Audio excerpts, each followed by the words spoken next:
más y más eléctricos. Esa es la realidad que nos toca vivir cuando probamos coches nuevos, con un panorama que nos lleva en 8 años a que la práctica totalidad de coches vendidos sean eléctricos. Los fabricantes ya no tienen incentivo alguno en seguir desarrollando modelos de combustión para nuestro mercado europeo. Y es que lanzar ahora mismo un coche de gasolina nuevo está en el límite por fechas para poder amortizarlo con garantías en un ciclo de producto convencional. Nuestro protagonista de hoy fue presentado en 2016 con la intención de venderlo con versiones eléctricas y de combustión, pero finalmente ha acabado con una marca distinta en el frontal y limitado a ser puramente un eléctrico. Un producto que, como casi todo lo que viene de Suecia, a mí me convence ya de partida. Yo soy Guille García Alfonsín, esto es Powerar con la energía de Total Energies.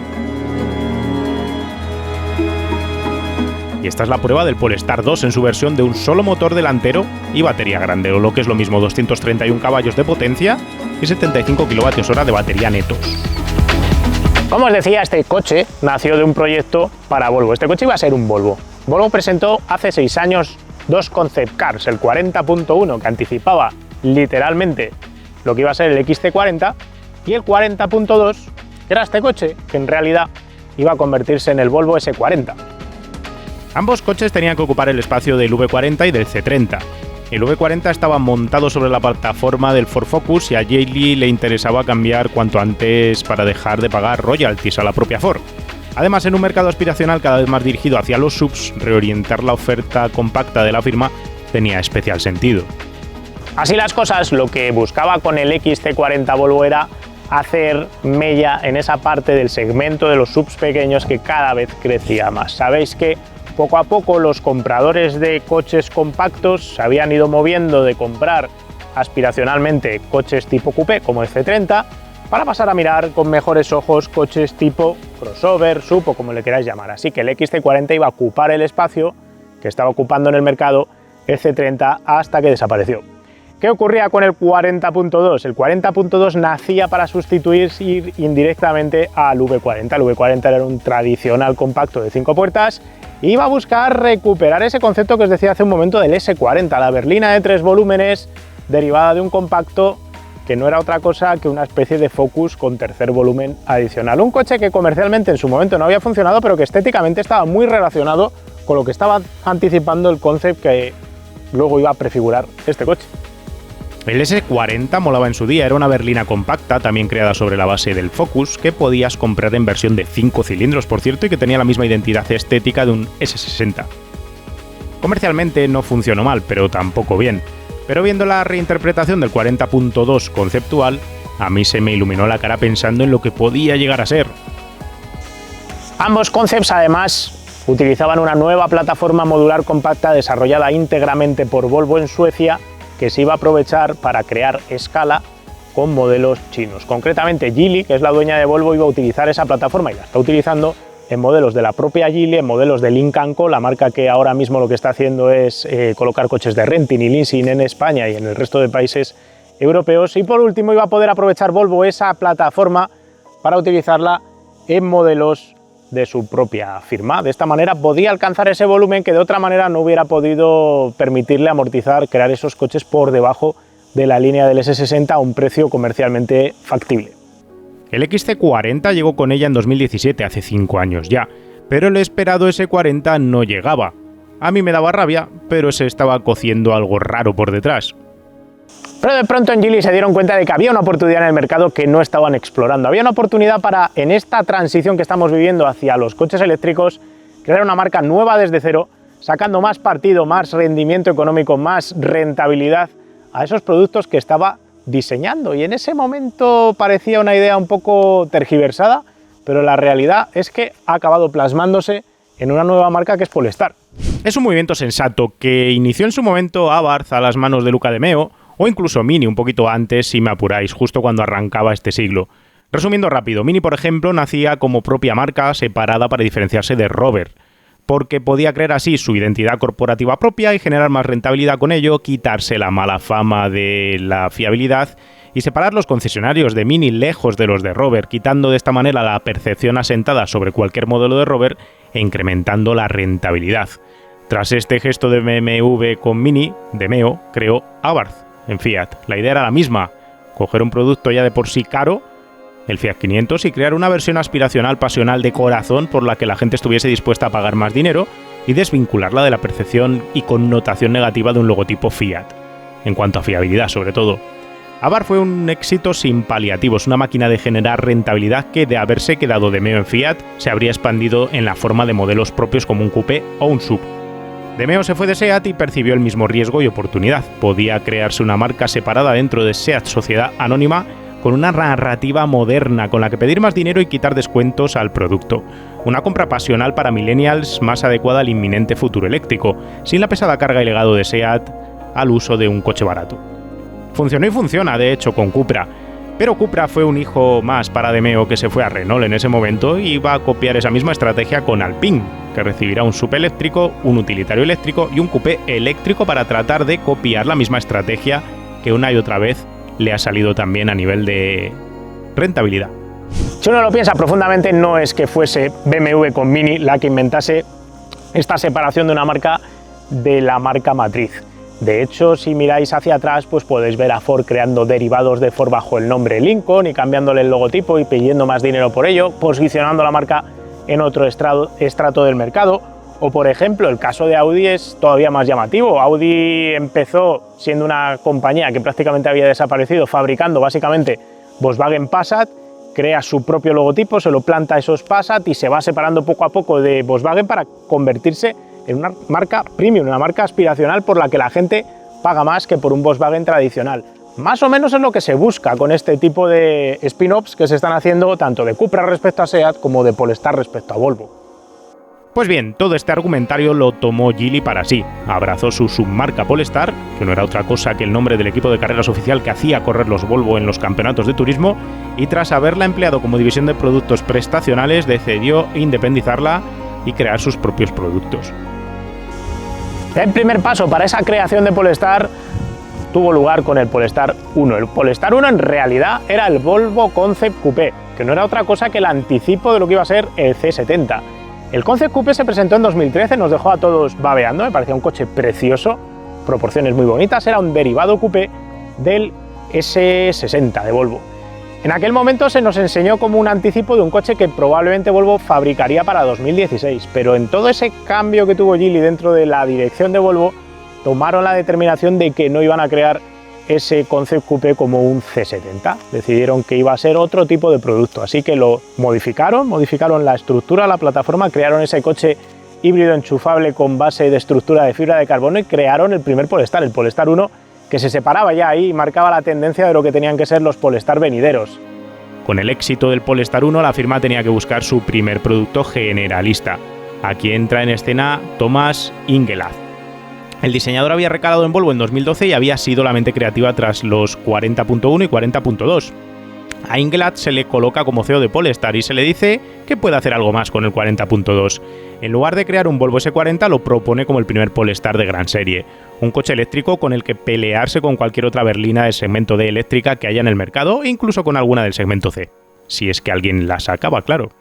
Y así llegamos a nuestro protagonista de hoy, el Polestar 2. El Polestar 2, que es un coche además con posicionamiento extraño en el mercado, porque siendo un compacto se estira y se alarga para luchar prácticamente con el Tesla Model 3 o con el i4 de BMW, que cabalgan en el segmento ya D, que son más caros que este coche, que son más largos que este coche, que juegan en otra dirección. Voy a decir de hecho que este coche en cierto modo está solo en el mercado, porque lo equivalente a nivel de precio o a nivel de posicionamiento serían coches como el Ioniq 5 de Hyundai, el ID.4 de Volkswagen, el Enyaq de Skoda, el Kia EV6, todos estos modelos, incluso el Mach-E de Ford, que en realidad son crossovers o subs.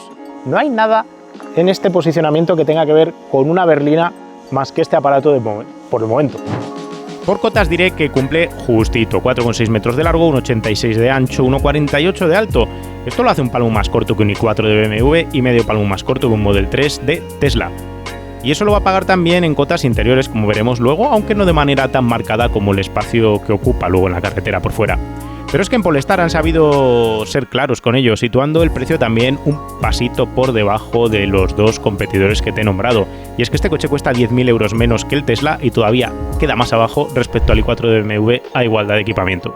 Y esto va a seguir siendo así hasta que Volkswagen lance el ID Aero que todavía tenemos dudas de si se va a llamar ID.6 o no en el mercado europeo. Ya lo han anunciado, ya nos lo han enseñado, pero todavía está a 2 años vista de llegar al mercado. Así que de momento Polestar tiene esta jugada para ella sola. Cuando salió el concept de este coche dije que me encantaba, a pesar de ser raro, extraño, alto. En su paso de concept a modelo de producción han transcurrido 6 añazos y eso podía haberlo hecho sentir viejo, pero nada más lejos de la realidad.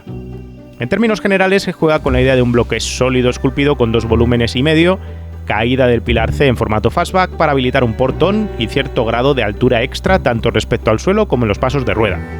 Esta unidad lleva suspensión estándar que por 5.000 euros más se puede sustituir por una Öhlins que tanto me encanta y que reduce la altura del suelo y mejora un poquito más la propuesta estética. Sea como sea, a pesar de ser una berlina extrañamente alta, funciona visualmente. Y tampoco te creas que es tan extrañamente alta, ya que solo levanta 40 milímetros más en su punto más alto respecto a un BMW i4. Pero al tener 180 milímetros menos de longitud, a lujo las proporciones nos engañan y hace que este coche se vea especialmente alto.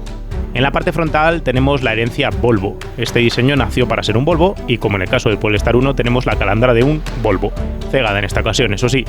En la futura generación de modelos, como el precioso e inminente Polestar 5, la calandra desaparecerá para revelar un morro más afilado, más lógico para coches eléctricos por otro lado.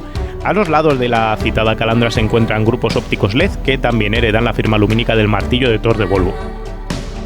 Por debajo y a los lados, una toma de aire horizontal discreta y 2 tomas falsas a los lados verticales con las antinieblas diminutas integradas. La vista lateral es de puro Volvo y os voy a decir que es eso, y más que de Polestar, porque tiene por ejemplo la línea de cintura, la línea de hombro marcadísima aquí a través de este radio muy pellizcado dentro de la chapa que nos recuerda lo que ha estado haciendo Volvo durante muchos años con los S60, S90, S40 que jugaban también en esta forma. Después todo el resto de la superficie de la chapa juega con ese concepto que os acabo de explicar hace un momento del ladrillo metálico esculpido. Así tenemos una superficie sencilla para barrer el lateral que después sale, por ejemplo, lo veis aquí que sale para crear el paso de rueda trasero. Se genera toda esta superficie hacia afuera, todo este músculo para darle presencia al coche cadera y también sale hacia afuera para abrazar al paso de rueda delantero. Se convierte aquí en una curva que abraza el paso de rueda. Pasos de rueda que son completamente redondos, que además tienen este pellizco en la chapa para marcarlos más, para darnos una dimensión adicional como si saliesen hacia afuera, aunque en realidad estén prácticamente enrasados, pero eso ayuda a generar más músculo, más presencia. Y después tenemos el paso de rueda negro de plástico sin pintar. Esto se puede interpretar de varias maneras. Podéis interpretarlo como un intento de tiro hacia un coche crossover, medio campero, medio Volvo cross country, vamos a decir, pero al mismo tiempo también lo podéis ver como un juego como el empleado en Mini. En los Mini se busca ese toque deportivo, en los Peugeot 208 GTI Line, guiñando a lo que hacía, por ejemplo, Peugeot con el 205 GTI en su día, para crear esos pasos de rueda en plástico que quieren recordar a esas aletas sobreensanchadas de los coches de los años 70 de rallies. ¿Por qué se utiliza esa zona negra? Pues es por un truco bastante sencillo. Si un coche alto como este no metieses toda esta zona negra de plástico sin pintar, acabarías con demasiado dominado del mismo color, demasiado peso visual y acabarías con un coche que se te queda muy plof. De esta manera consigues levantar la chapa, reducir su peso visual y conseguir un coche que funciona mejor en estas proporciones, aunque sea un coche relativamente alto. Luego además se juega con otras jugadas, como el hecho de que la mayor parte del recorrido de la suspensión en compresión queda por fuera del coche. Esto ya lo hemos visto también aplicar, por ejemplo, en el Formentor de Cupra. Y eso nos da una sensación de capacidad todoterreno, de crossover, que en realidad el coche luego necesariamente no tiene, solo hay que ver el tipo de neumático que monta, pero ayuda a esa narrativa que está ahora tan de moda. Tenemos un captador de luz aquí muy técnico metido en la parte inferior y luego tenemos todo este corte de la apertura lateral de lunas que juega con este pilar B en negro, pilar A en negro, que juega a que esto sea como un visor de un casco. Vemos que además solo tenemos 2 lunetas laterales y se juega mucho con este corte para crear mucha identidad, aunque después si uno lo mira y abre la puerta ve que en realidad es todo juego visual, que la apertura de la puerta es recta, no sigue todo este contorno de la puerta. Estéticamente queda genial, por lo menos a mi juicio. Por detrás este coche recupera ese concepto de los 2 volúmenes y medio que tanto triunfó en los compactos de los años 90 como el Sara o el Score. Es un tercer volumen cortito que viene de una caída fastback, de un portón completo de maletero que viene muy bien a nivel de practicidad y luego se remata con un único piloto LED para crear una parte trasera muy sólida, muy Volvo y con buena presencia. Y luego tenemos un montón de detallitos pequeños, como el propio diseño del piloto, o por ejemplo los retrovisores que tienen el propio cristal enrasado en el cuerpo del retrovisor, y es el retrovisor entero el que bascula y se mueve para regular lo que estás viendo por él. Son pequeños detalles de eso, de diseño nórdico, escandinavo, chulo, que terminan de definir la calidad del producto que acabas percibiendo cuando lo ves. El coche se ve Volvo, se ve escandinavo, se nota compacto, resulta atractivo, acapara miradas de interés y curiosamente, al desconocimiento del logotipo, la gente te pregunta ¿qué coche es ese? A mí me encanta, aunque hay detalles como la gama cromática elegida con cero saturación que me deprimen. Es un coche que funciona bien en blanco, pero se pierden ciertos juegos visuales de las formas y al que sobre todo y ante todo le falta el azul Polestar, el azul pitufo. Pero estamos en un momento en el que los eléctricos para millennials todavía no tienen esa variedad cromática. Siempre nos quedará comprar uno blanco y vinilarlo o pintarlo, supongo.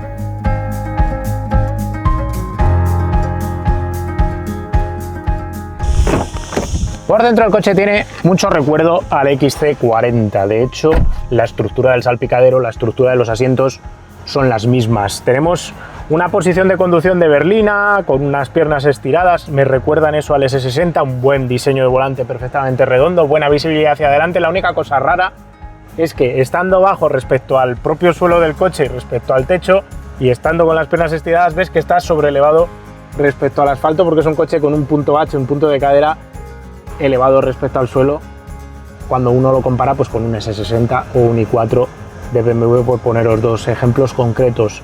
La consola central está mucho más marcada, es más voluminosa de lo que tenemos en un XC40, viaja por aquí arriba, nos ayuda a apoyar también el codo. Es normal que todo esto tenga volumen porque, entre otras cosas, oculta aquí baterías, luego lo vamos a hablar cuando hablemos de la parte de descripción técnica del chasis, pero es que además ayuda a integrarte y a hacerte sentir como si estuvieras metido, abrazado en un avión, en contraposición a esa sensación de espacio y apertura que te ofrece un ID4 o un Mach-E de Ford.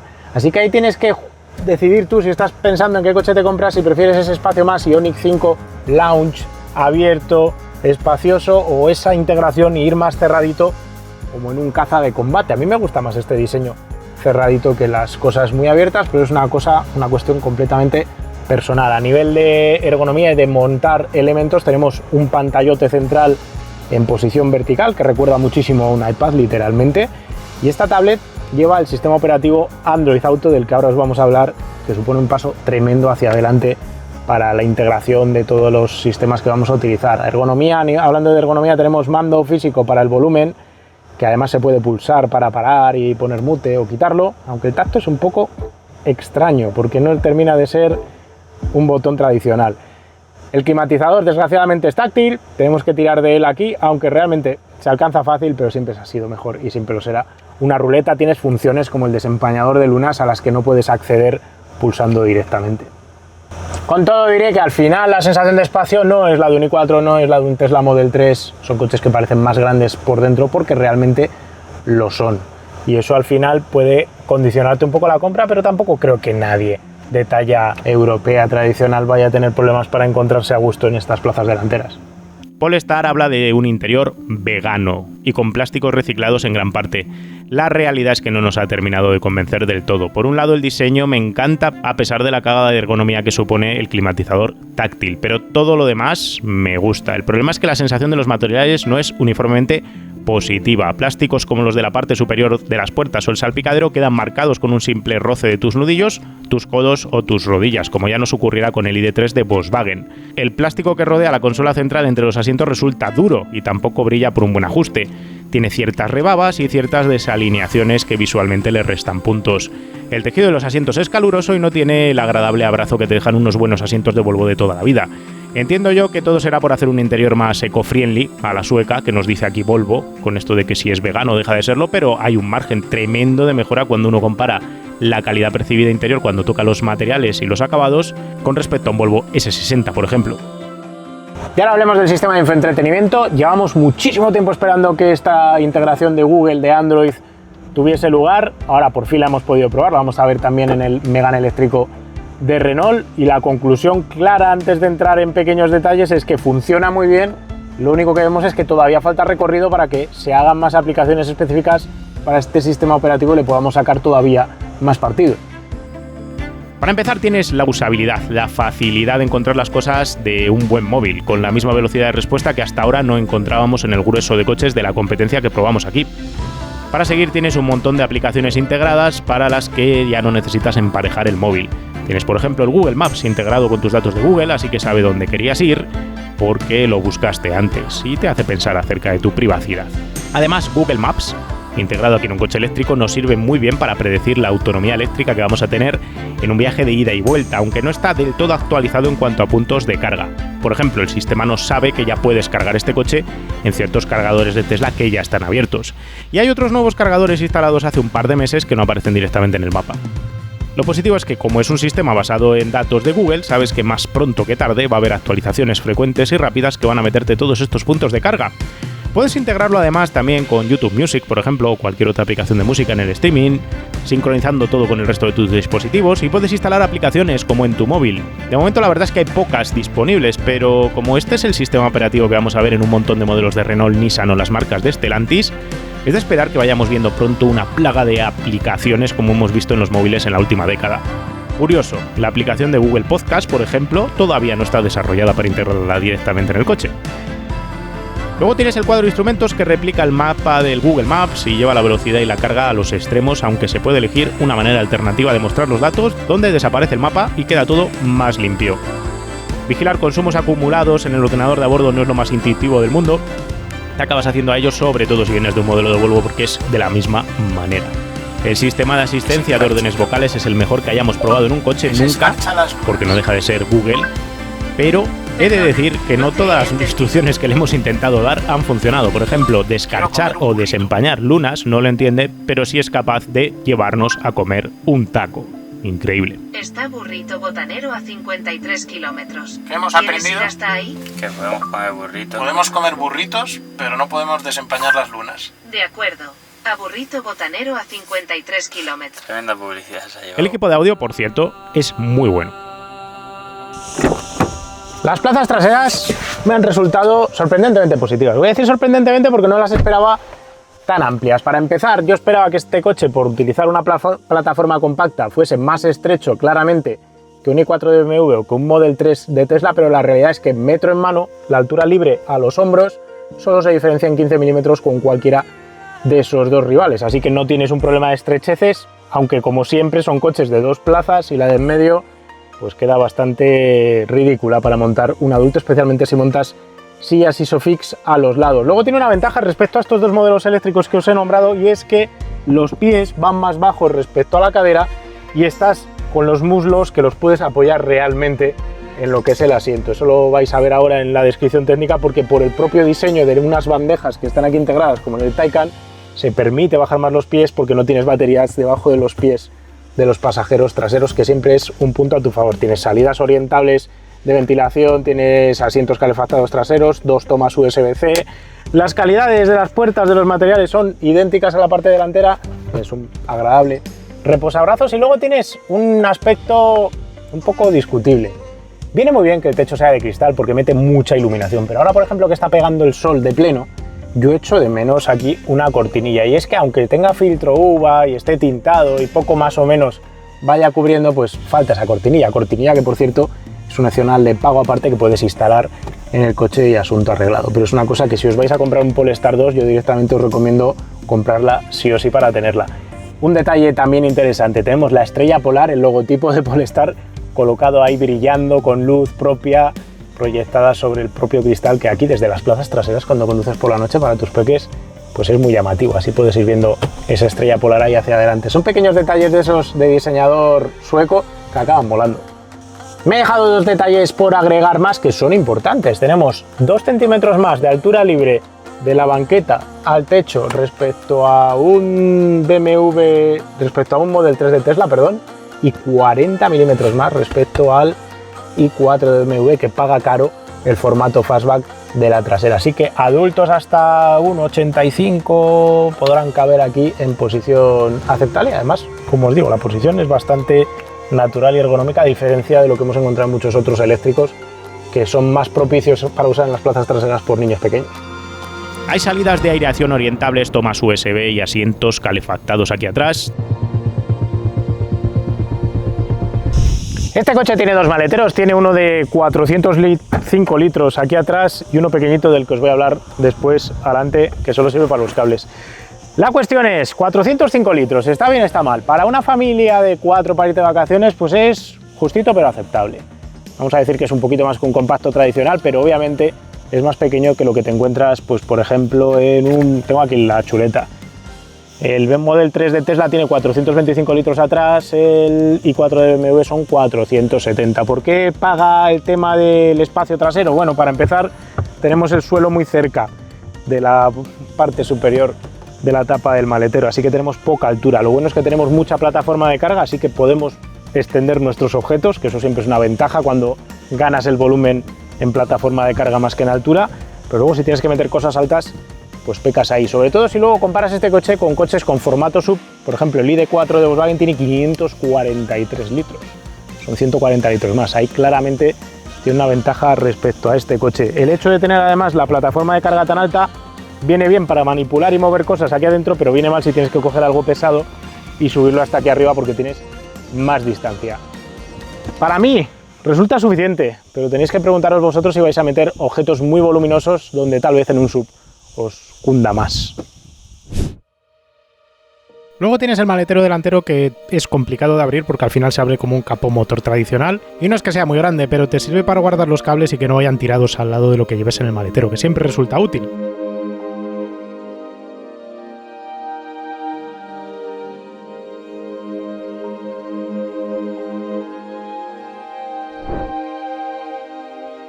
Ahora os voy a hablar de la plataforma del coche. Este coche comparte la plataforma modular vista en el XC40, una plataforma que sirve para montar coches híbridos, eléctricos y coches a combustión convencional. Eso hace que esta plataforma no esté diseñada específicamente para tener un formato de monopatín, es decir, no tenemos batería plana entre los dos ejes y todos los elementos del coche montados encima en una superestructura, sino que tenemos un chasis más intrincado, con un túnel de transmisión y con más formas complicadas, algo que puede ser percibido como algo negativo por los fanáticos de los coches eléctricos, pero que ahora os voy a explicar por qué tiene una importantísima ventaja en cuanto hablamos de los momentos polares de inercia. El primero es el conocido problema de colocar los pies de los pasajeros posteriores. Una batería plana en los bajos del coche come espacio para los pies de los pasajeros traseros, lo que hace que se tenga que elevar la banqueta, creando un coche más alto, o sea, de elevar la rodilla del pasajero posterior respecto a la cadera, lo que hace que el coche sea más incómodo. Polestar, como lo ha hecho Porsche con el Taycan, ha distribuido las baterías de tal manera que se ha permitido el lujo de crear una bandeja sin batería bajo los pies de los pasajeros traseros. Esto permite que no tengamos el problema que hemos visto en el Model 3, en el ID4 o en el i4 de BMW. Por otro lado, al contar el chasis con un túnel central de chapa estampada, Polestar ha decidido aprovechar ese espacio para colocar varios módulos de baterías en él. Esto tiene una lectura interesante en cuanto a dinámica de vehículo que luego descubriremos conduciendo, pero que os voy a adelantar ahora mismo. Para explicarosla, he creado en un programa de CAD las dos baterías típicas para un coche eléctrico, la batería tipo plataforma skateboard de un Tesla o de un Mach-E, y por otro lado la batería que aprovecha el túnel central empleada en este Polestar 2. Ambas tienen el mismo volumen, el mismo peso, pero cambian las posiciones de sus elementos, que sean las celdas de electricidad. Los electroadictos poco iniciados podrán contarte que las baterías tipo plataforma son las mejores en todo, pero no lo son, me temo. Por un lado ya has visto que sacrifican la posición de los pies de los pasajeros traseros, pero es que dinámicamente tampoco es que sean necesariamente las mejores. Cierto es que una batería tipo plataforma ofrece un centro de gravedad más bajo. Concretamente, en esta comparación de estas dos baterías que hemos hecho, la altura del centro de gravedad de la batería tipo plataforma está situada 5 centímetros más abajo que la batería tipo modular del Polestar 2. Tener el centro de gravedad más bajo implica que en un paso por curva menos kilos pasan de la rueda interna a la curva a la rueda externa a la curva, por una fórmula matemática sencilla que nos garantiza que vamos a tener más agarre lateral. Pero hay vida más allá de la transferencia de pesos y es el famoso momento polar de inercia que tanto os gusta que cite. En un coche hay tres ejes principales, tres momentos principales de inercia. El momento de inercia a lo largo del eje X, a lo largo del eje Y y a lo largo del eje Z. Alrededor de cada eje tenemos un momento polar de inercia distinto. Si tenemos mucho momento de inercia en el eje X, el coche, una vez empieza a inclinarse lateralmente, necesitará mucho freno de amortiguador para frenarse. Esto implica que una vez que inicias la toma de la curva, al asentarse el coche en las ruedas externas, tienes que tener un amortiguador duro en extensión lenta para frenar esa inercia, para evitar ese flaneo una vez que el coche se ha apoyado. Al mismo tiempo, al salir de la curva, cuando el coche vuelve a su posición natural, horizontal, paralela al asfalto, también vas a necesitar más freno para que el coche se quede ahí y no haga cierto efecto de flaneo o de tententieso, ese efecto de tententieso tan típico en coches eléctricos. El momento de inercia en el eje Y tiene que ver con los movimientos de cabeceo y balanceo. Cuanto más tienes, más sensible es el coche a balancear frontalmente cuando estás acelerando fuerte o frenando fuerte. Y esto también te va a requerir una amortiguación más seca para controlarlo. El último momento de inercia es el del eje Z, que es al que yo normalmente hago alusión cuando hablo de momentos de inercia, y es el representante de las ganas de un coche a la hora de girar, a la hora de tomar una curva. A menor momento de inercia en el eje Z, más fácil es cambiar de dirección el coche, más instantáneo resulta. Pues bien, la batería tipo plataforma de un Tesla o de un Mach-E tiene el doble de momento de inercia en el eje X respecto al diseño empleado por el Polestar 2, y también algo más de inercia en el eje Z. En el eje Y la cosa se queda más o menos empatada. Esa diferencia del doble en el eje X va a ser muy importante a la hora de ofrecer por parte del Polestar 2 una calidad de amortiguación superior respecto a sus rivales de batería tipo plataforma, ya que se va a poder emplear una amortiguación más blanda sin riesgo a que el coche flanee en apoyos o volviendo de apoyos se convierta en un tententieso. Esto va a borrar literalmente ese efecto tententieso que hemos visto en la práctica totalidad de sus rivales. Sin duda, también se va a sacrificar agarre lateral total respecto a un centro de gravedad 5 centímetros más bajo que tendría el coche con una batería tipo plataforma, pero la ganancia en comportamiento, en calidad de pisada, a priori, debería suplir tal diferencia. Y si quieres más argumentos para creerte que esta solución es buena, te bastará ver que un Fórmula E, por ejemplo, lleva una batería que no es de tipo plataforma, sino una batería compacta detrás de los asientos, una solución que va a utilizar, por ejemplo, Porsche en el sucesor del Cayman, justo por estas mismas razones de centrar masas alrededor de los ejes en lugar de tener mucho momento de inercia en ciertos ejes.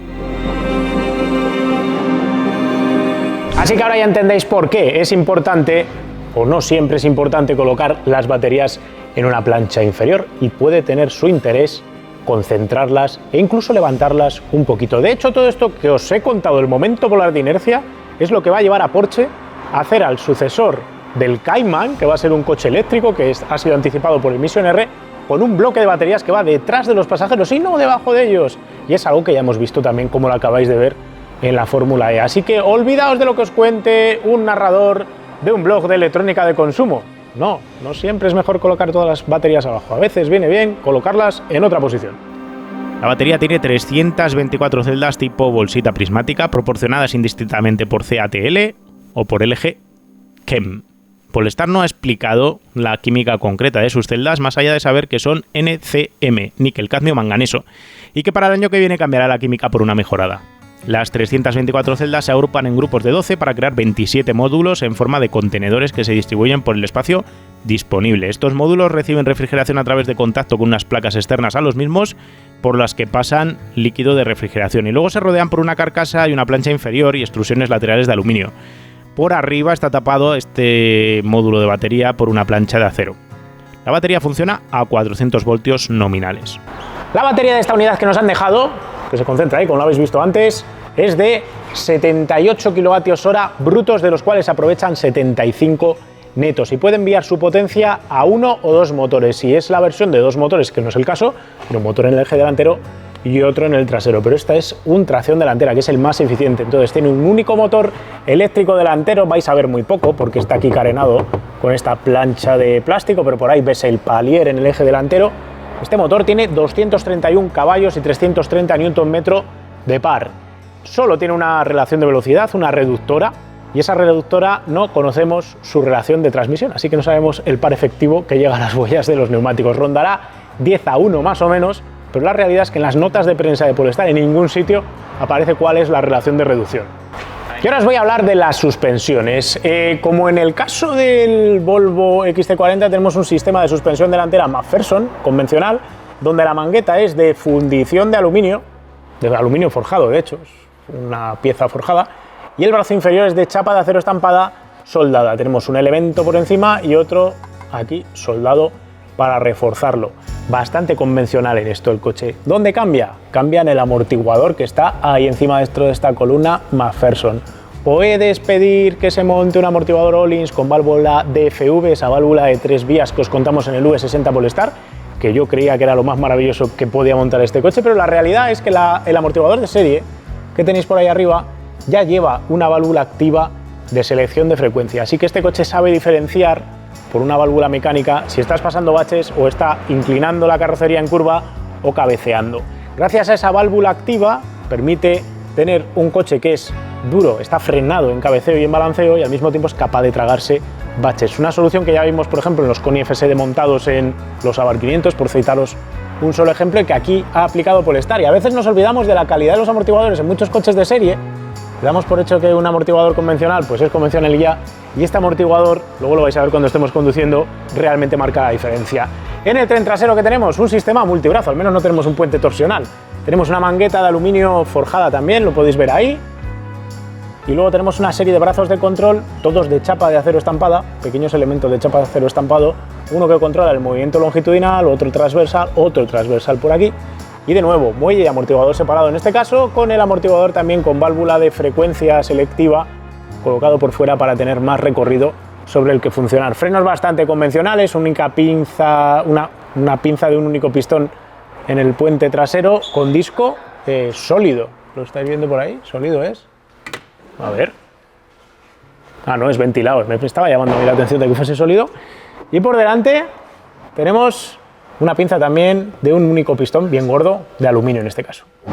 Hemos medido y pesado el coche en Balleros para no perder las buenas costumbres, tanto con Jaime como con Martín, y el resultado del peso ha sido de 2.032 kilos, que era lo esperado por la homologación. En lateralidad el peso está muy equilibrado, con un 50,4% en el lado izquierdo, que empeorará si va solo el conductor. El reparto delante-detrás se ha quedado en un 54% de kilos en el tren delantero, un 46% detrás, que está bien equilibrado, la verdad. Mientras que el peso cruzado solo tiene un desvío entre diagonales de un 0,5%.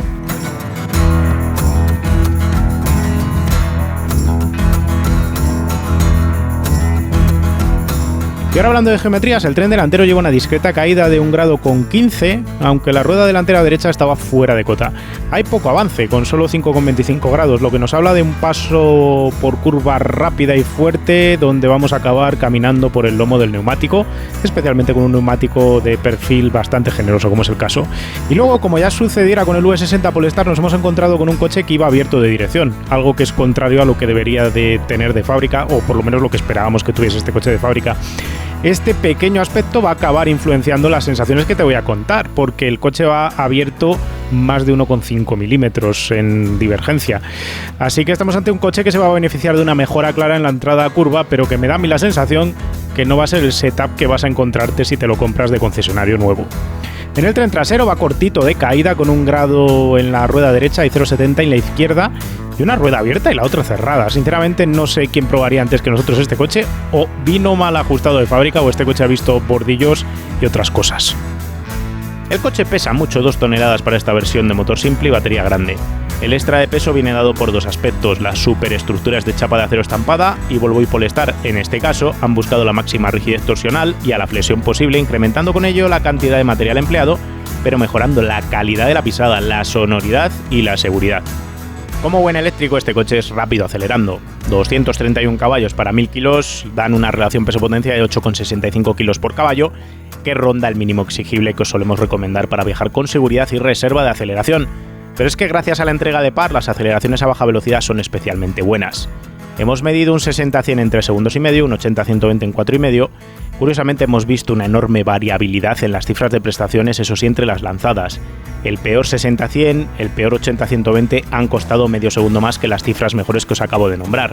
Aún en estos casos siguen siendo cifras decentes, pero ese medio segundo extra depende básicamente del calor del motor, de las baterías, del estado de carga y de toda otra serie de factores adicionales que normalmente en los coches de gasolina no vemos. Como en tantos otros eléctricos, la aceleración decae con la velocidad, así que en proporción la intensidad de aceleración, una vez pasas de 120 por hora, decae rápidamente. Al coche no le interesa pegarte al asiento de 150 para arriba, digamos, desfondándose rápidamente, ya que está limitado automáticamente a 160 por hora, de hecho. Por terminar de hablar de cifras, hemos medido 67 decibelios y medio de sonoridad. Eso es alrededor de 2-3 decibelios más de lo que medimos en el BMW i4. también de lo que medimos en el ID.4 de Volkswagen, en el Enyaq de Skoda, también de lo que medimos en el Mach-E de Ford. El Mach-E de Ford, pero en la versión GT, que lleva neumáticos de más agarre, empata en sonoridad con este coche. Y este coche es alrededor de 3 decibelios más silencioso que un Tesla Model 3. Así que, ¿dónde lo situamos? Pues dentro de los eléctricos tiene más sonido, tiene más ruido del que solemos encontrar, especialmente de rodadura, que no podría ser de otra manera que encontrásemos ruido porque el aerodinámico está bien apantallado.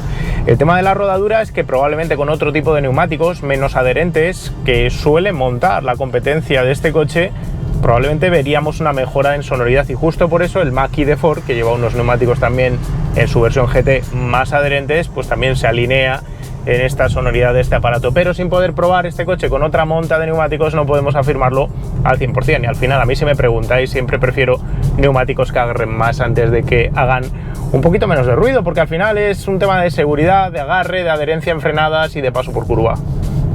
Y ahora vamos con lo bueno, o con lo mejor del coche. ¿Qué crees que es? Inexplicable e inesperadamente, el comportamiento dinámico.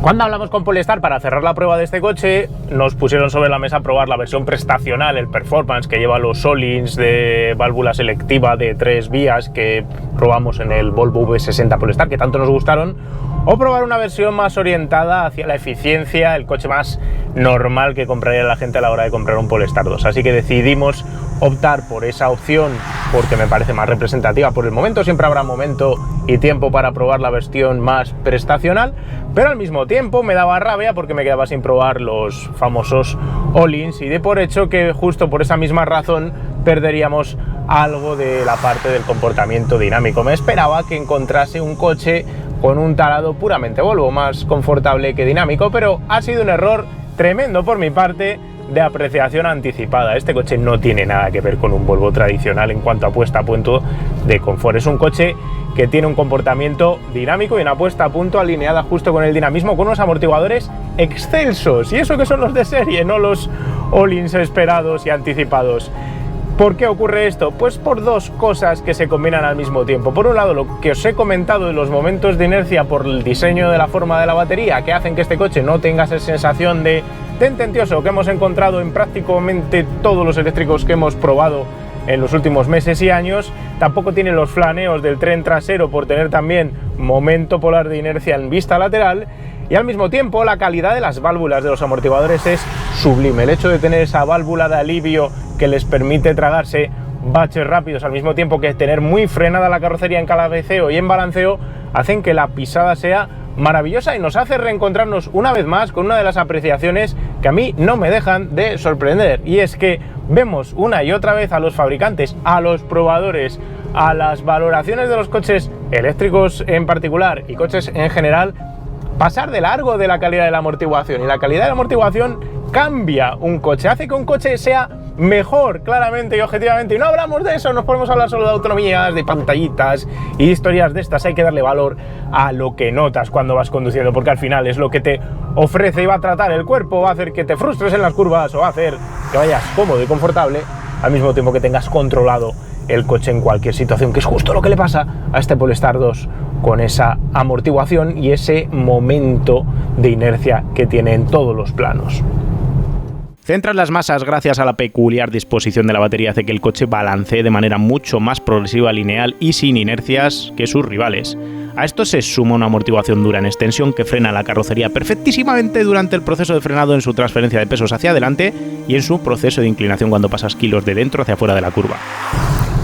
Así el coche se nota rápido y seguro en cuanto pasas las curvas, en cuanto metes volante. ¿Rápido por qué? Pues porque metes el volante, ¡pam!, y el coche no tiene inercia a la hora de empezar a inclinarse, a apoyarse en las ruedas externas a la curva. No tienes que vencer ese momento de inercia para mover la batería en el eje frontal, visto de frente, en el eje longitudinal, y eso hace que el coche caiga en el apoyo rápidamente y no tengas tanta necesidad de hacer esfuerzo, el coche no tenga que hacer tanto esfuerzo para meterse y empezar a girar. Y una vez que además, como tiene poca inercia, se apoya relativamente rápido, lo que te conviene es tener amortiguadores que frenen ese movimiento relativamente rápido. Y los tienes amortiguadores que en extensión son duros, y al mismo tiempo, como lo vamos a ver en un momentito, son capaces luego de tragarse los baches. Esa combinación hace que el ingreso en la curva sea mejor que la práctica totalidad de los eléctricos equivalentes que hemos probado hasta ahora respecto a este Polestar 2. Y después, una vez que estás apoyado y sales de la curva y metes gas, lo que te encuentras es que a medida que quitas volante, como también tienes poca inercia para volverse a poner el coche plano, pues se pone rápidamente y acontrolado con la amortiguación dura en extensión.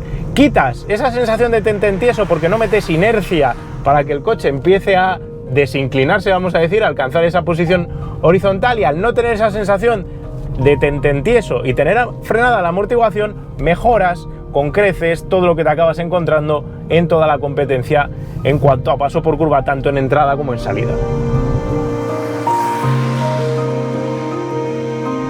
De hecho, he de decir ahí que especialmente son los rivales de la plataforma MEB de Volkswagen, el ID.4 GTX, uno de los que más tenía esa sensación de tententieso rápido, de quererse colocar siempre horizontal, de costarle luego inclinarse y de frenar esas masas, y aquí no tienes ninguna de esas problemáticas, se nota esa calidad. Luego tienes otra característica que suele venir acompañada de los amortiguadores duros en extensión y algo duros también en compresión lenta, y es que normalmente montar ese tipo de amortiguación acaba sacrificando el pase por baches, la capacidad de tragarse baches tanto en asfalto, sean baches cortos y intensos como te los puedes encontrar tipo guardia tumbado o tapa de alcantarilla en ciudad, sea los baches que te puedes encontrar en apoyo de una curva, que sea un roto del asfalto o un socavón que te puedas encontrar. Aquí no ocurre nada de eso porque tenemos esas válvulas en los amortiguadores de doble paso, esas válvulas que se abren rápidamente cuando viene un bache para que permita ese movimiento rápido a la rueda sin tener la misma proporción de dureza que lo que estás teniendo en control de cabeceo y balanceo. Normalmente yo esperaba deciros que este coche mejoraría con las Öhlins y que es la suspensión a montar y que merece la pena esos 5.000 euros porque el Performance Pack, bla bla bla. La realidad es que a la hora de conducirlo, haber probado esta suspensión convencional me hace pensar muy mucho si realmente merece la pena equipar esa suspensión de FV de Öhlins. Obviamente para mí, para el conductor más quemadete que va a disfrutar de curvas, pues seguro que sí, porque también mejora la motricidad y todo lo demás, y el control de la carrocería en términos generales. Puedes además ajustar el paso fino de la dureza en movimientos lentos, pero más allá de eso, la realidad es que los amortiguadores de serie son tan buenos que se hace difícil decirle al comprador que le va a merecer la pena gastar todo ese tocho de dinero cuando el coche de serie ya va tan bien. De hecho, va mejor en cuanto a amortiguación, por ejemplo, que el BMW i4. Y con tal control de inercias da igual que aprietes o aflojes en una curva contraperaltada mientras estás con el coche en apoyo. Con esto el coche consigue lo imposible, que te olvides de las 2 toneladas de peso, y es que el peso es inercia, y la falta de control de la inercia es lo que hace que no te guste el peso en los coches. Con poco momento polar de inercia tienes pocas inercias, resulta obvio, así que eliminar inercia de rotación, de balanceo y de cabeceo y frenar la poca inercia que queda hace que este coche vaya mejor que sus rivales. Eso sí, el coche tiene pegas dinámicas como cualquier coche que pasa por aquí, y se las hemos detectado para contartelas. La primera tiene que ver con el tipo de tracción. Este coche, ya lo sabéis, es tracción delantera. Esta versión, al ser tracción delantera, acaba teniendo problemáticas con la subida de Torquester, de efectos parásitos en la dirección cuando estás aplicando mucho acelerador. Gracias al uso de un motor eléctrico tiene un control de tracción integrado que ya le gustaría a cualquier motor de gasolina de combustión poder ofrecer. Es muy fino a la hora de entrar, es muy inteligente a la hora de bajar la potencia de las ruedas, por eso es difícil encontrarte en una situación en la que churrusquen los neumáticos por pura aceleración, porque el propio control de tracción no va a tener que tirar tanto de los frenos, sino que la propia programación de la entrega de potencia en el motor va a conseguir dosificar sin que necesites un autoblocante para bajar la potencia al suelo. Dicho esto, puedes encontrarte situaciones en las que con mucho volante metido, metes ahí acelerador a tope y saturas la capacidad de agarre de los neumáticos delanteros, que es bastante marcada, por cierto. El problema es que cuando haces eso vas a encontrar esa dirección que se pone dura, ese Torquester, esas ganas de hacer cosas raras del volante. No se tira para los lados, voy a decir, pero sí que se queda esos parásitos, esa dureza súbita en el aro del volante. Un aro de volante que no sube mucha información, pero que en ese momento sí que te contradice un poco lo que le estás intentando decir, y eso hace que no puedas acelerar todo lo pronto que puedes acelerar en muchos de sus rivales que llevan el único motor trasero. Caso del Mach-E, caso de los ID de Volkswagen, caso del i4 de BMW, en todos ellos puedes anticipar mucho la apertura del gas, porque en el peor de los casos lo que van a hacer es rotar un poquitín a la salida de la curva y bajar la potencia al suelo, apoyarse en las ruedas traseras y un poquito como un dragster sacarte hacia adelante aprovechando todo el par disponible. Aquí tienes mucho par disponible, pero con mucho volante girado no lo vas a poder aprovechar, tienes que esperar a abrir un poco más el volante, a quitar un poquito más de volante, a salir un poco más de la curva antes de poder utilizar toda la chicha disponible del motor. Teniendo en cuenta que tienes versiones con 2 motores, el de tracción total, pues obviamente ahí me imagino que se solventará la papeleta, pero puestos a decir algo, yo le hubiera dicho a Volvo que puestos a hacer una versión de un único motor, lo lógico hubiese sido montar solo el motor atrás, porque lo hubiese permitido eliminar toda esta problemática del Torquester que os estoy contando. Pero por otro lado he de decir que probablemente por el tipo de plataforma, por distribución de pesos y por la propia conformación de esta base modular que utiliza Polestar tomada de Volvo, pues probablemente no se podría montar solo un motor trasero, porque si no hubiese quedado el coche descompensado, con mucho hueco y sin peso en el tren delantero. Así que bueno, entiendo que hay una limitación de ingeniería, pero es una lástima, como os digo, no tener una versión solo de tracción trasera, porque tal vez incluso la de tracción total sea demasiado gastona energéticamente, no sé, ya lo probaremos. Pero para mí, por ejemplo, salvo en condiciones muy concretas, tampoco le veo tanta necesidad a la tracción total en este tipo de coches. La otra pega dinámica tiene que ver con el tacto del pedal de freno. Es progresivo, es modulable frenando en ciudad y en frenadas a baja intensidad. Ahí no tiene pega. Pero cuando vas rápido y lo aprietas fuerte, el tacto es de madera, con una dureza que sube rápido y no tienes facilidad para administrar suavemente la presión. De hecho, parece en primera instancia que el coche frena poco por la cantidad de presión que te exige frenando fuerte, pero luego es capaz de pararse bien. No sé si las pinzas Brembo de la versión Performance mejorarán esto.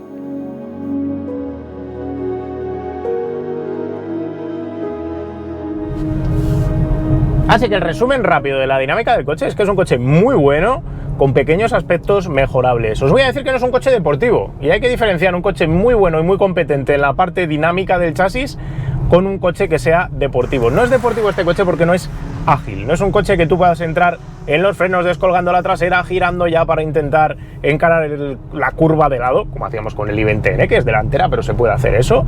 No es tampoco un coche deportivo porque por potencia lo puedas sacar de atrás, porque es tracción delantera y no puedes hacer lo que haces con un Serie 2 o incluso con un i4.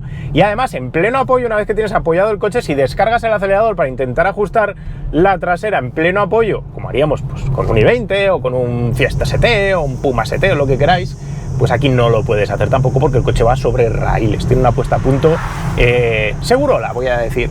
No hay nada malo en ello, porque luego llegas a las carreteras de curvas y va muy bien, fluye muy bien, se comporta muy bien y te da gusto conducir en carreteras de curvas con este coche. No te frustra de ninguna manera, de hecho es de todos los eléctricos que he probado el más efectivo y el que mejor se comporta dentro de su rango de precio, incluido probablemente el Mach-E, que es un poco saltarín, va un poco demasiado duro de suspensión. Es más divertido el Ford Mach-E, he de decir, porque te permite hacer cosas que con este coche no puedes hacer, puedes descolgar de atrás, buscar los límites, juguetear con él, pero realmente es un coche que no está tan conseguido como este, que tiene una puesta a punto más madura y sobre todo muy solvente, fluye muy bien por las curvas. Eso es justo lo que tendrían que hacer todos los coches del mercado. Esta es la puesta a punto que tendría que servir de referencia. No es blandito el coche, pero es cómodo gracias al tipo de amortiguación montada.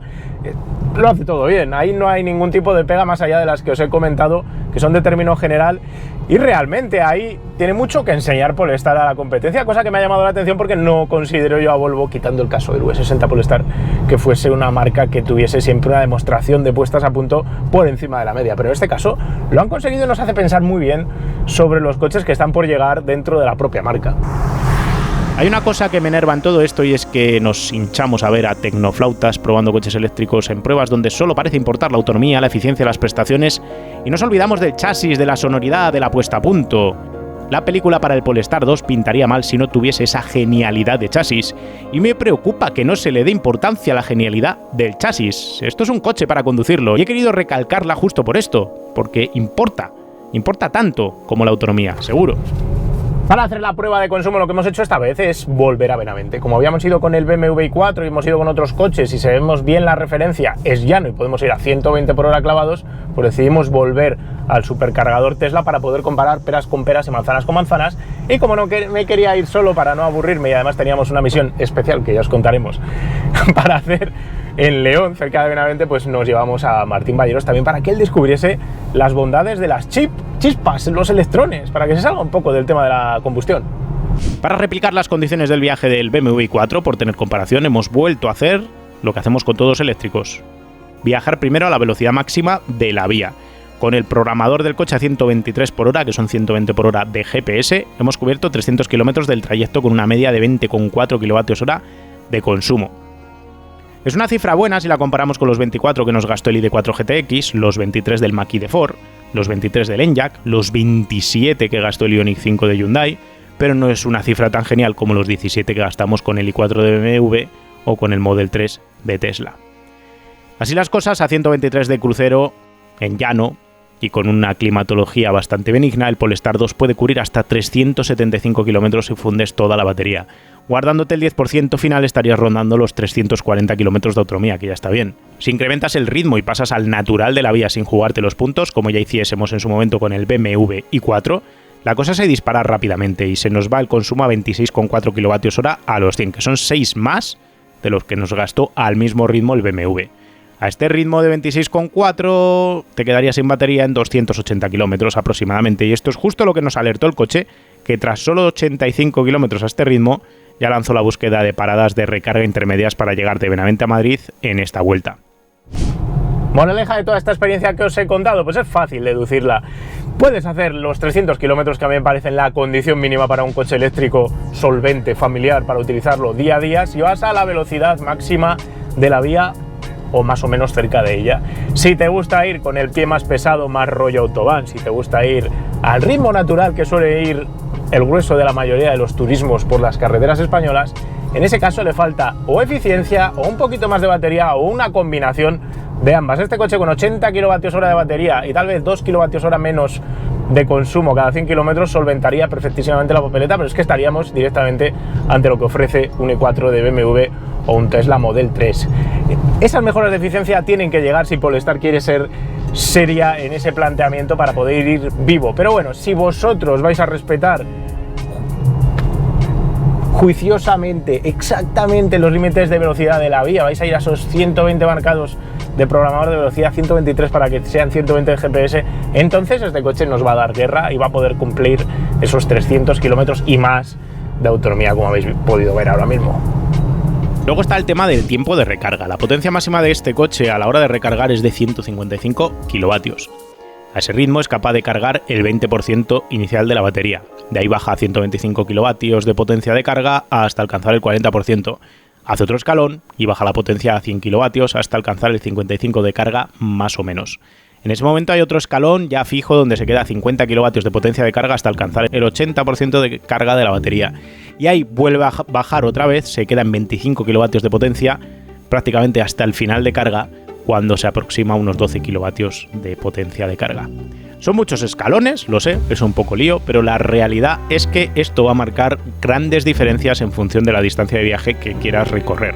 Por ejemplo, si haces un viaje de 400 kilómetros y paras a los 300 para meter un chute, tienes una ventaja de que cargas muy rápido esos 100 kilómetros, porque necesitas unos 20 kilovatios hora y eso te va a costar unos 10 minutos, o menos incluso. El problema es que si quieres rellenar la batería porque vas a hacer 600 kilómetros en esa jornada y necesitas llenarla hasta arriba, entonces la parada va a durar bastante más. El 80% inicial lo vas a conseguir en 35 minutos, que está muy bien, pero te vas a tener que quedar 20 más para poder terminar de llenar. Alternativa, pues cargas al 80%, vuelves a tirar y vuelves a parar un poquito más adelante para cargar a alta potencia. El problema es que para eso tiene que existir otro cargador rápido en tu camino. Y tal cual está España, la verdad es que ahora mismo no los hay. Lo que sí nos ha pasado con este Polestar 2 es que hemos tenido varios errores de carga, muchas veces no relacionados con el propio coche, entiendo yo. En el caso de Benavente, por ejemplo, fuimos a cargar a la ida, no hubo ningún problema, subimos a León, volvimos a Benavente para parar a comer y cargar el coche a tope para volver a Madrid, y en ese momento nos costó 4 enchufadas o 5 conseguir que el coche cargase. ¿Por qué? Pues porque enchufamos en el primer enchufe el coche dio error, en el segundo dio error, en el tercero dio error. La realidad es que me da la sensación, viendo lo que ocurrió en aquel momento, que el problema era un problema de conexión entre la aplicación y el propio cargador, porque en la aplicación del móvil salía que no era capaz de comunicarse con el punto de carga, y el coche al final, si lleva minutos con el enchufe puesto pero no recibe carga, se coloca ya en modo error, y eso al final parece que es un problema del cargador y no del aparato. A la quinta conseguimos cargarlo en la misma localización de Tesla y se acabó el problema, pero no te deja muy tranquilo, y además si hubiesen estado ocupados el resto de cargadores, hombre, hubiéramos probado en el mismo cargador una y otra vez hasta que hubiésemos conseguido esa conexión con el móvil, pero no nos hubiera dejado muy tranquilos. Y después hemos tenido un segundo problema de carga, yendo a cargar directamente en un cargador abierto, que no había que activarlo con ninguna aplicación, en el caso concreto de El Corte Inglés, con mi hija Noa, que estaba ahí grabando, y lo vais a ver. Intentamos cargarlo, lo enchufamos, dio error, desenchufamos, lo volvimos a enchufar y dejó de dar error. Son esas pequeñas cosas que no te terminan de dejar tranquilo, porque tienes esa sensación, esa hormiguita aquí en la espalda que te dice, como este coche no se cargue y estés en una situación donde solo haya un cargador, tienes un problemón. Y como no hay infraestructura a raudales por la España grande adelante, pues te puede dar un sustito este tema. Ahí es un tema más de infraestructura probablemente que del coche. No quiero imputarle al coche problemas de carga, pero habría que tener una prueba de larga duración con un aparato de estos para terminar de ver si realmente este es un problema representativo que nos vamos a encontrar en el día a día, o es una cosa de condiciones concretas y casos concretos. Aunque ya visteis en otro vídeo nuestro de PowerArt que también tuvimos problemas de carga en aquel caso con un coche de Stellantis, que ahí sí que tuvimos que ir cambiando de cargador en cargador y al final acabamos incluso pasando miedo. Una cosa curiosa de todos estos coches eléctricos, y nos pasó también con el Mach-E, es que escuchas constantemente, son silenciosos relativamente, como decía antes, y escuchas constantemente, al no escuchar el sonido de motor, cómo va trabajando el servofreno de control electrónico para cambiar de frenada regenerativa a frenada mecánica. Oyes esos pequeños clics y clacs que también anteceden al funcionamiento del control de estabilidad y de tracción según vas exigiéndole al coche. Me llama la atención, no es molesto, pero es curioso porque normalmente en un coche de gasolina, cuando vas rápido, no escuchas ninguno de estos ruidos porque va tapado todo por el sonido del motor. Aquí los llegas a notar. Curioso. Y en cuanto a confort y usabilidad, es un coche genial para viajar, tanto en las plazas delanteras como en las traseras. Se echa de menos la cortinilla del techo que os he comentado antes, pero la tienes como opcional de pago. Callejear con él es fácil y, como buen eléctrico, hace que conducir sea la mar de sencillo. Además, con las cámaras de ayuda al aparcamiento, con el hecho de que gire bien y con el hecho de que tiene buena iluminación nocturna, es un coche que se resuelve bien para todo tipo de usos. Mis quejas del tapizado se han trasladado a la experiencia con los kilómetros, ya que la tapicería, como os decía antes, acaba haciéndote sudar con la espalda.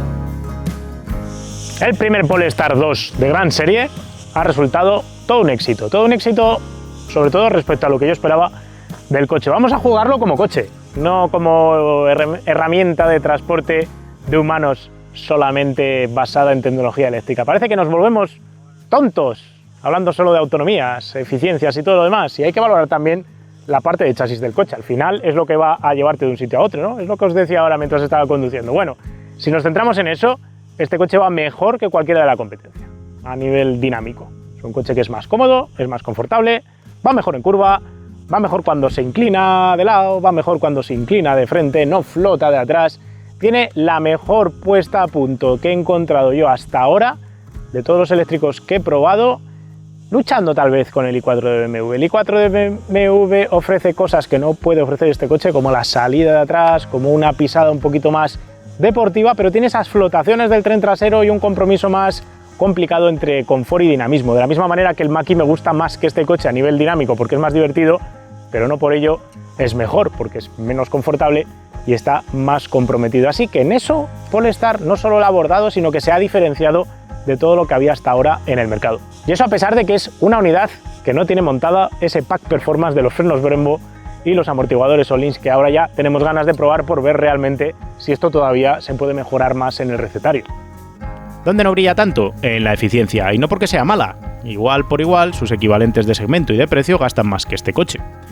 Los coches capaces de gastar claramente menos son el Model 3 de Tesla y el i4 de BMW, pero son más caros y más grandes.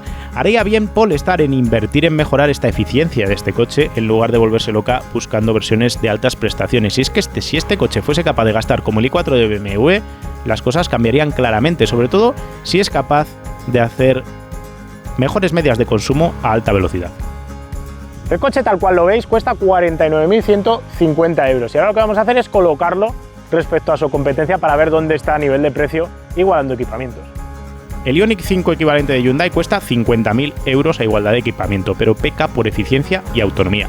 Por dentro está peor acabado y el chasis me gustó claramente menos. Es un coche más orientado al confort, con más sensación de espacio interior y cuenta con más equipamiento de serie, eso sí.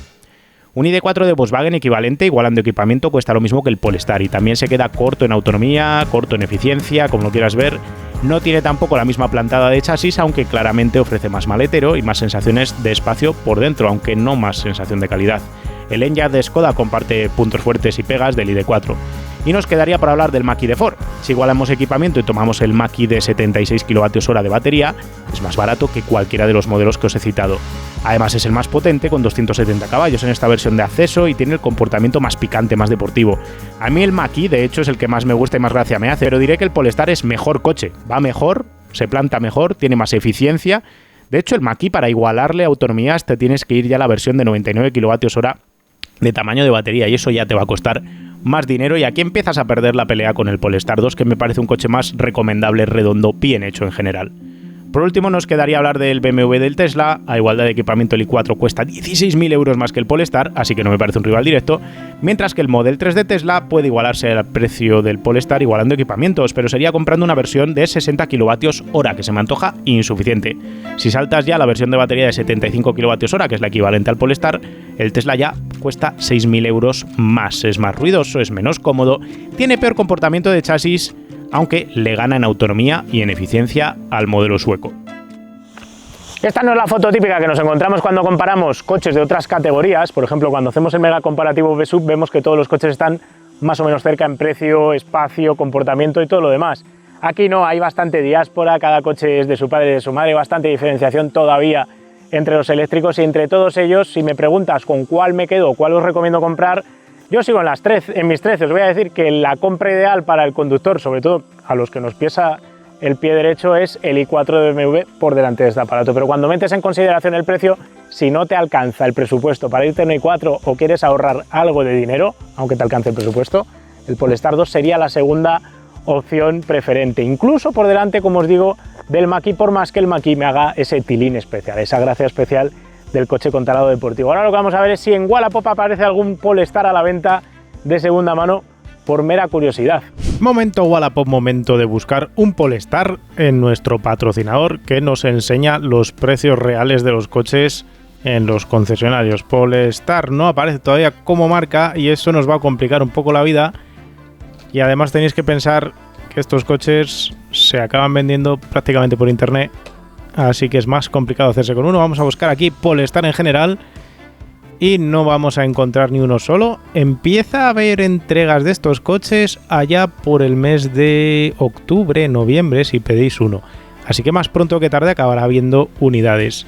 ¿Con qué nos vamos a quedar ahora? Con tres cosas que vamos a buscar aquí rápidamente. La primera es, no puedo no abrir este anuncio y lo sabéis. Un V70R. Me encanta este coche. Una unidad que además la hemos visto varias veces. Lo conozco por el techo pintado. 16.500 euros para esta unidad de 300 caballos. Un coche que no hago más que recomendaros en los Fórmula Wallapop, con llantas con Pomotiv y un aspecto genial. No me lo compro porque ya tengo coche, porque esto gasta mucho y porque no se pueden tener tantos caprichos. Pero si andáis con dinero y queréis comprar un aparatito familiar, pues este mola mucho, aunque no es eléctrico, obviamente. Vamos a buscar otra cosa distinta completamente, que va a ser buscar un Tesla Model 3 para ver si podemos rondar ese precio del Polestar 2 que acabamos de buscar. Y por ejemplo tenemos aquí uno ya, con 64.000 kilómetros, 48.000 euros, que es más o menos lo que estábamos viendo. Aquí hay otro también de 47.000. Hay unos cuantos. Yo si vendiese un Model 3, lo que no haría sería subir las fotos de 8.000 vueltas. Consejo personal. Más que nada porque ya ves que eso del nunca circuito no cuela. Yo qué sé, vamos a abrirlo, por si tiene alguna cosa. Aquí hay bastantes unidades, la verdad. No esperaba yo encontrar tantísimo Model 3 a la venta, todos rondando los precios de un Polestar 2 nuevo. Así que tenéis donde elegir. 52, 48, pues sí, siempre hay en esa zona 41 incluso. Vamos a ver este, por ejemplo, el de Alfonso, 45.000 kilómetros, 520 caballos. Vehículo en perfecto estado. A ver, pintón está, pero es que ya os digo, yo no subiría la foto aquí. Me llama la atención Alfonso. Otro Model 3, 48.000 euros, 39.000 kilómetros. Este es tracción trasera, 306 caballos. Pues habría que ir a verlo y ver la garantía, pero mira, tiene buena pinta y podéis acceder a uno de estos aparatos Standard Plus. Aquí hay que mirarse bien los tamaños de las baterías para tener claro. 2019, 64.000 kilómetros por este, 350 caballos. Pues otra unidad más. A mí me parecen todos iguales, básicamente. Es una cosa que me pasa con los Teslas. Por lo menos aquí tenéis toda la descripción. Este coche está en Alcorcón. Pues ya veis que hay bastante eléctrico aquí si queréis uno y no queréis esperar, en este caso, al Polestar 2. Vamos a buscar, por curiosidad, también si ya hay stock de BMW i4. BMW i4. Ni uno. Todavía va a haber que esperar para este. Así que si ahora mismo, mañana, queréis un coche, Tesla sigue siendo la opción porque es el que te lo entrega ya o porque vas a encontrar uno en venta ya de segunda mano. En fin, esto es todo lo que os queríamos contar del Polestar 2 de tracción delantera con la batería grande. Nos va a quedar por probar el performance. Eso vendrá ya después del verano. Os prometemos que lo vamos a probar por puras ganas. Y mientras eso llega, si os ha quedado alguna duda, cuestión, pregunta del Polestar 2, solo tenéis que dejarla en los comentarios y trataremos de resolverla. Si os ha gustado el vídeo, nos ayuda a que nos deis un like, suscribiros si queréis ver más contenido como este que os hemos mostrado ahora. Y no tengo nada más que contaros. Nos vemos pronto con otro vídeo de otro coche. Un saludo. ¡Hey! Recuerda que puedes lucir tu amor por PowerArt con las gafas, gorras, camisetas y sudaderas que ha desarrollado Kimoa para nosotros. Las tienes disponibles todas en www.kimoa.com.